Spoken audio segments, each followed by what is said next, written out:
What is up, guys? Today I'm doing a little bit something different from what I usually do.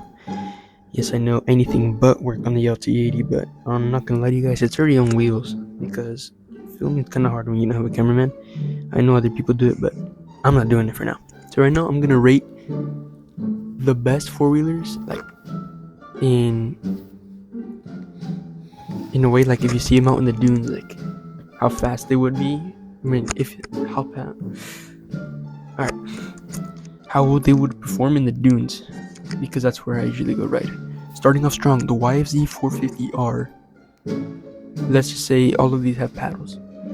So I'm gonna have to put this in S tier because I personally really love riding the YFZ 450R. I know I say I prefer two strokes, but this I can understand why they say these four strokes performance high compression quads are just amazing. They're just S tier on the dunes. They really propel you forward and make you feel like you're not supposed to go that fast there. Next up, the Raptor 700. Personally, I've never ridden them, but I always see that a lot of people ride them. They already know who they are. And no, I think these aren't faster than the YZ450Rs because they're heavier. But I do know that they're very powerful in the dunes. I'm going to put it in A tier because I wouldn't really want to ride much of a heavier quad out in the dunes, which I personally do because I have to ride a utility. And dude, the Banshee S tier.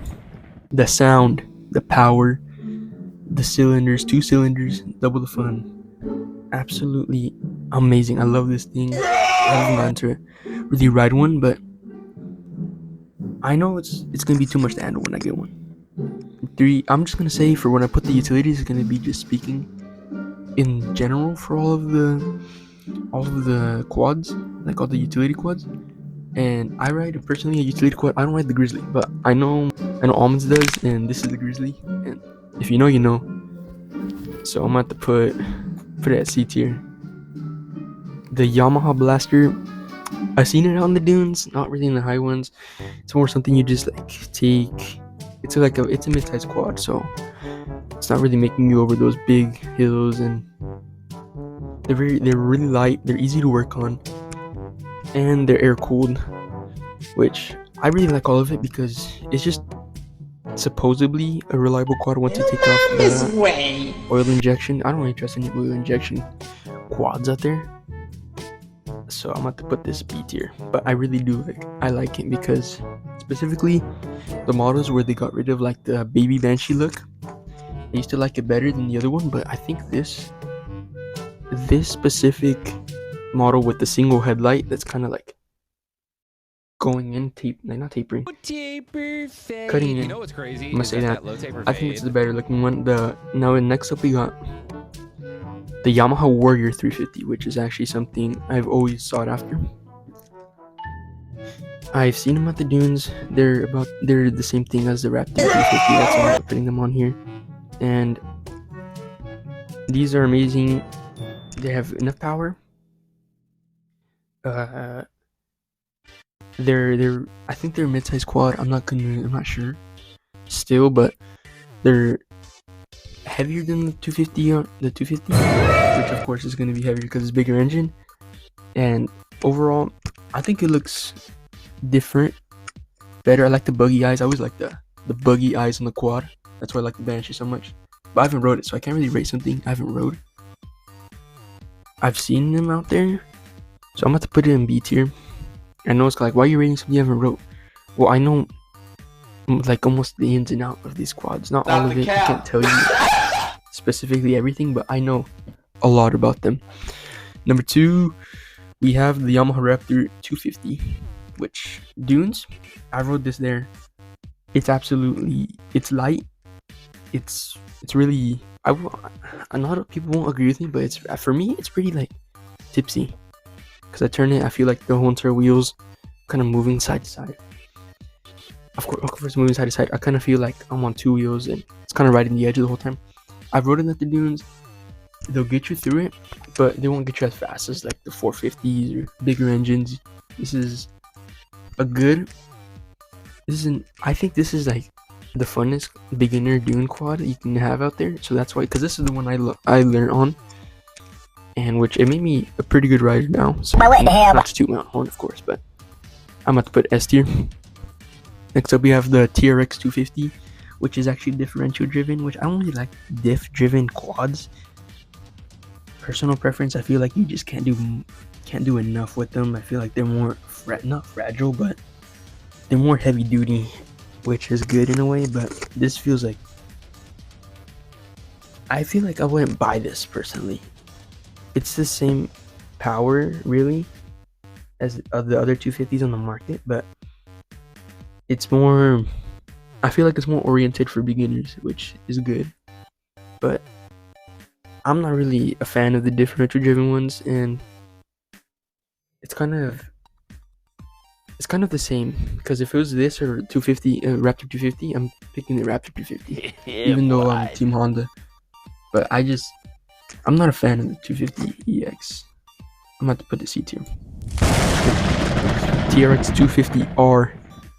Usually when you see them out in the wild, they have a big bore cylinder, like a 310, something like that, which is always nice. I always like 2-stroke ones. I like how big the pipe is, no diddy, but I think this is kind of like how people like to customize lowriders. This is kind of that quad for people to do because it just looks nice. I love it. I love it. S tier, because you see this out there. Yeah, he's balling out there. He or she is balling out there with the TRX 250R. They're fast. They're reliable, supposedly. And there's a lot of aftermarket parts for them, which you can't find for a lot of these. But it's just, personally, I'm gonna get one of these someday. Nope. And I'm gonna make it look sick, and you're gonna see it on Yagi Garage. Next up, we got the TRX 450R, which has the Unicam, and I like how straight the Hunter engine is. The cylinder, it's kind of just like straight. It's kind of 90 degrees, and I think the top of the valve cover being sort of, I think it's the bronze color. I think it's colored. I like how it looks. I know it's super fast.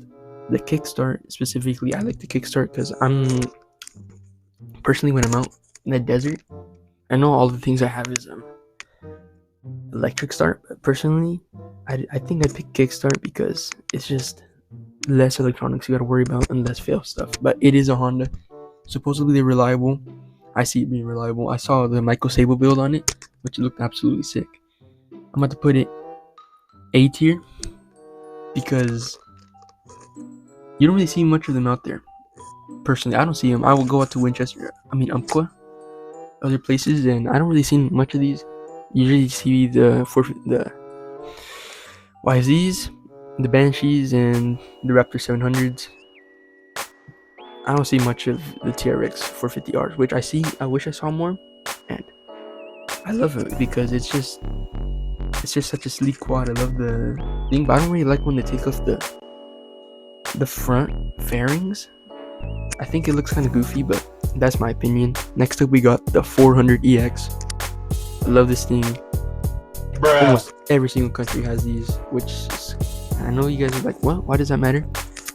But these are loved by everybody. I love it. I love the bug eyes. I love how the power is like, I think it has sort of like a mellow,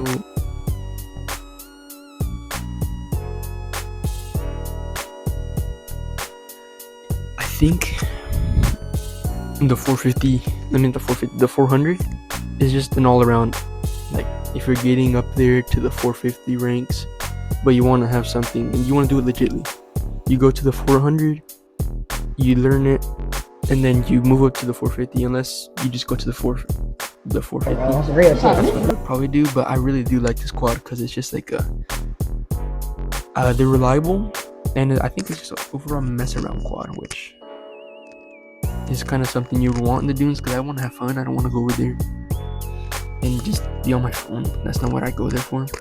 I know people do. And moving on, this is my quad, the first quad I started with, the Honda Foreman S tier, because aren't gonna agree with that, but it's gotten me up to a lot of hills. At least the ones I've taken it up, almost lit on fire. But it's got character. I love it. The TRX the ATC 250R 2-stroke 3-wheeler. I know a lot of people love this thing. Personally, since, let's just say for all this list, it's me writing it. I love three-wheelers, but I'm not even that experienced as a four-wheeler rider to be able to like whip around a three-wheeler. So for now, I'm gonna have to put it B tier, because I know maybe B tier is a bit too harsh, but A tier. Actually, sorry guys, I'm gonna have to put it B tier because I know I'd probably die on it. That's the fun part about it, having like the risk of almost dying. I guess maybe makes you want to ride more. I don't know. Personally, I love it. A lot of people love it, and right now I'm gonna put it at B because that's just where I feel it's gonna be. Because it's like, what the hell? I don't know. The 250R A tier. I know. If you know me personally, you know I glaze the 250R, the LT250R, but this quad isn't like specifically the fastest out of the vintage 250s. It's got a lot of power. I think it's got a pretty broad power band, and it's overall it's one of the first like performance quads that were ever put out there. I think this is the older model, so I don't think this one has the power valve, but the older model, the newer models, which is like the 90 to 92, I think have the power band, and I think this one would absolutely be amazing on the dunes, especially running some paddles, just mobbing on the dunes. Personally, I'd pick this one. If I could pick, I'd pick the TRX 250R just because there's more aftermarket support. This one, there's not as much. So I think overall the 250R, the TRX 250R is just a better pick, but I really do like the Suzuki LT 250R. And then now we have the Suzuki LT 230. Never seen it. Every single time I see it on Marketplace, it's just in shambles. It's broken. It's slow. That's what I hear from it. And please tell me in the comments if it's something else to you. But for me, I'm about to put it F tier because of how much bad things I hear from it. And just to make it, because I heard it's underpowered, slow, think it's uncomfortable. People say they're always getting parted out because it was broken. They're older and there's not much parts for it, so it's kind of just blow after blow. But I want someone to prove me wrong on it, so let me know. Now we got the LT 500R. Want to make it up Sand Mountain. This thing's your bet. This thing's your bet. This thing also. This all of this stuff here could make it, maybe except this. No, except these two. Maybe this one, but this one for sure no.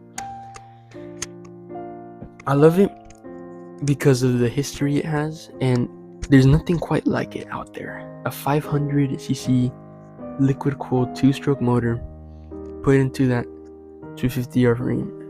It's not 250R frame. I don't know, but it's all motor, barely frame. Power to weight has to be insane. It rattles itself apart. That's how manly it is, I'm guessing. Then we got the LTZ 250. My friend has one of these. It's just another 250 out there. It's not, maybe it's someone else and isn't, but it's just another 250. I know they're good, but to me, I rode in it. It just felt like a Raptor 250. Maybe I'm not that experienced in the riding scene like other guys out there who've been riding since they were like liquid, but I'm not one of those guys. So next up we got the 400. It's a 400 A tier. It'll make it up about a lot of what you throw at it. I think Michael Sable, it's more of a mellow quad. It's more you give it something and you know what you're gonna get. Throttle response, you know what you're gonna get, which is good because the dunes can be unpredictable, so you need to have something that is predictable to kind of balance everything out. Next up we got, I think this is one of the more interesting 4-strokes out there, just because the exhaust is in the middle of the rear, which I think is pretty cool. So I'm about to put it in A tier because it's a 450. It'll make it up. It has a cooler exhausting, maybe not cooler to other people, but I think it's way more interesting. I think it's pretty sick. And the design, you can see from these, other things from these, like, what do you call it? These variations of like how big the engine are. You can see this 250. This is the 400, and then this is the final boss, the 450. Alright, and then just for Suzuki, I had to put a utility because Almond's cousin has one, and then it was ridiculously slow. So I've heard. So I'll put F tier. Maybe it's a workhorse. I wouldn't take it to the bins, but if that's what you got, go ahead and go have fun. The Tecate 4. There, I don't know much about it. It looks cool. I like the pop-up headlight. 250. I know aftermarket support is absolute hell. I think it was only produced for 2 or 3 years. They're really narrow, and the exhaust side of the plastics, the kind of where you have your legs when you're like standing up on the quad, is like mostly melted off because of the exhaust. I like it. I haven't seen much about it, but I wouldn't take it to the dunes. I think this is more like a collector's thing, which I know kind of sounds boring to say, but this thing probably with title goes for more than 10,000. I think maybe that's an understatement, but I know these two Kawasaki vehicles are just insanely hard to find. So I'm gonna have to put this in F tier because I'm not gonna take it there. I know that thing would blow up. It'd be scary. Actually, no, not F tier. Put a B tier because I'd be kind of like, what if it breaks? What if it that? Because I know I'm usually riding like, yeah, go ride, take whatever you want. But this specifically, that's like, if you blow it up, I don't think you'll even be able to find any parts to fix it. That's what I'm worried about. And especially with the Tecate 3, which, number one, I'm going to put F tier, not because it's bad to take there, but because I know I'm not going to find any parts for it, and I know it's probably going to blow up, and I know it's like, you take it to Trike Fest, you'll be like one of the only like 3 people who have it, which is that's what it is. To me, I know a lot of these are writers for a lot of people, but this, no, not writing that. That thing's getting restored and maybe rode in on special occasions or something. I don't know. Probably the only time I'd ride it is if I was going to take it to Glamis just to show off.